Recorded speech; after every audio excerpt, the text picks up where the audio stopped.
Recentemente, uma série de determinações judiciais emitidas pela Justiça Federal tem exigido que o Exército Brasileiro reavalie procedimentos internos e reconheça direitos antes negados a seus integrantes. Diversas ações judiciais, já com decisões definitivas, resultaram em derrotas para a instituição, que precisou rever a situação de soldados e cabos, assegurar benefícios e até mesmo recalcular pagamentos. Esse cenário levanta dúvidas sobre como esses casos são conduzidos no âmbito administrativo da Força. O que se observa nos últimos tempos é um padrão cada vez mais frequente. Militares recorrem ao Poder Judiciário e conseguem reverter decisões tomadas pela própria corporação que inicialmente lhes haviam sido desfavoráveis. Não se trata de situações isoladas. Documentos oficiais recentes demonstram que, após o encerramento dos processos na esfera judicial, o Exército é compelido a acatar determinações que modificam radicalmente o futuro profissional desses militares. Na prática, isso significa que direitos só são efetivamente garantidos após longas batalhas nos tribunais.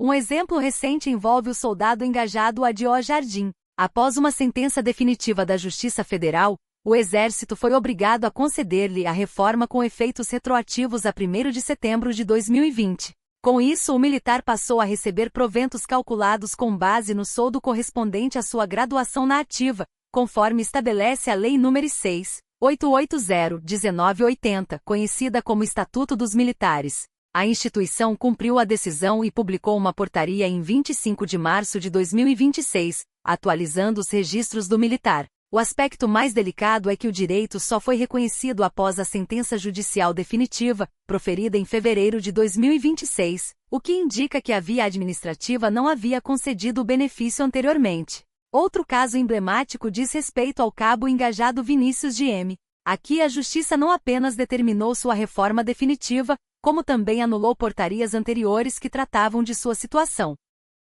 A decisão judicial resultou em uma série de benefícios para o militar, entre eles a reforma com remuneração baseada no grau hierárquico imediatamente superior, o que significa que ele passará a receber como terceiro sargento. Além disso, obteve isenção do imposto de renda, manteve o auxílio invalidez e teve reconhecida sua incapacidade permanente, com necessidade de assistência contínua. Ou seja, a Justiça não apenas corrigiu um ponto específico, mas redefiniu completamente a situação funcional do militar. Esses casos revelam um fenômeno importante: a crescente judicialização dos direitos militares. Muitas questões que deveriam ser resolvidas internamente acabam sendo decididas pelo Judiciário. Isso gera duas consequências diretas. A primeira é o impacto financeiro, já que muitas dessas decisões envolvem pagamentos retroativos, benefícios adicionais e ajustes salariais, onerando os cofres públicos. A segunda é institucional, pois expõe fragilidades nos critérios adotados pela administração militar para analisar direitos, especialmente em situações que envolvem incapacidade física e reforma.